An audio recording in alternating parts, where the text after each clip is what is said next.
అసలు రీసెంట్‌గా మీరు అంతకుముందు గూడా మా అధ్యక్షుడిగా పనిజేశారు. అవును. ఇప్పుడు చాలా అసోసియేషన్‌లు కూడా మీ అన్నీ ఉన్నారు మీరు దాంట్లో.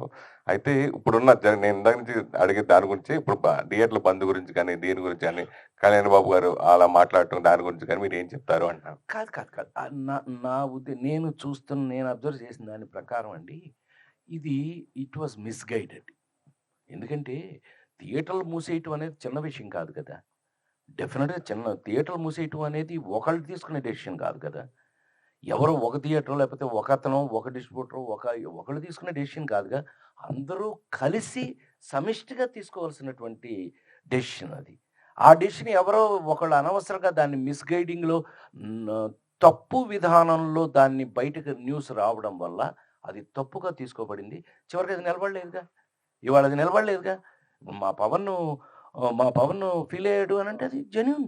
తనెందుకు ఫీల్ అయ్యాడు అనంటే ఇదేంటి నా సినిమా రిలీజ్ ముందు ఈ మాట ఎవరన్నా కానీ దానికి కారకుడు ఎవరో పట్టుకోవాలి. ఇప్పుడు నువ్వు మీ పనది.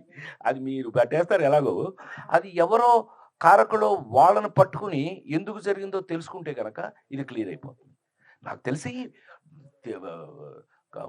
రన్నింగ్ థియేటర్స్ సడన్‌గా బంద్ ఫస్ట్ తారీఖుని జూన్ 1 నుంచి బంద్ చేశారనే మాట చిన్నది కాదు. అలా ఇంకెప్పుడు జరగకూడదని నేను కోరుకుంటున్నాను. ఏది 48 సంవత్సరాలుగా ఇండస్ట్రీలో ఉండి, అలా పిచ్చి డెసిషన్ గబుక్కుని ఏదో ఎవరో అన్నారండి, ఎవరో అన్నది అందులోకొచ్చేసింది. అది మీ అందరికీ ఎవరో చెప్పుంటారు. ఆటోమేటిక్‌గా మీరేసేస్తారు. మీకేముంటుంది న్యూసే కదా మీకు. It's a news. ఆటోమేటిక్‌గా మీరందరూ న్యూస్ ఏసేసారు. న్యూస్ వేసేటప్పటికి అది క్వెషన్ మార్క్ అయింది. ఎవరు ఇప్పుడు పవన్ కళ్యాణ్ ఒక బాధ్యత తీసుకొని ఎందుకట్లా జరిగింది కనుక్కోమని దాన్ని సీరియస్‌గా తీసుకున్నాడు.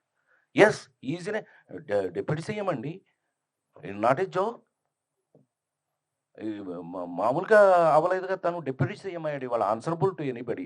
పబ్లిక్ అందరికీ ఆన్సరబుల్ పొజిషన్‌లో ఉన్నాడు కాబట్టి దాన్ని సీరియస్‌గా తీసుకున్నాడని నేను అనుకుంటున్నాను. నాకు తమ్ముడుగా కాదు. నేను అతన్ని సపోర్ట్ చేస్తున్నానని మీరు అనుకోవద్దు. అతను పొజిషన్‌లో ఉన్నాడు కాబట్టి, తెలుసుకోవలసిన బాధ్యత అతనికుంది కాబట్టి, బాధ్యత తీసుకోవలసిన పొజిషన్‌లో అతను ఇవాళ డిప్యూటీ సీఎంగా ఉన్నాడు కాబట్టి దాన్ని ఏదంటూ కనుక్కోండి, ఆపండి.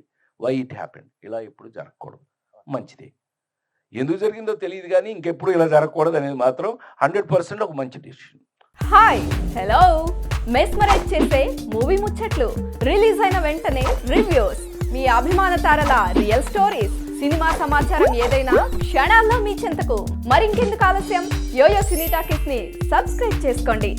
హలో నోటిఫికేషన్ కోసం గంట కొట్టడం అస్సలు మర్చిపోకండి.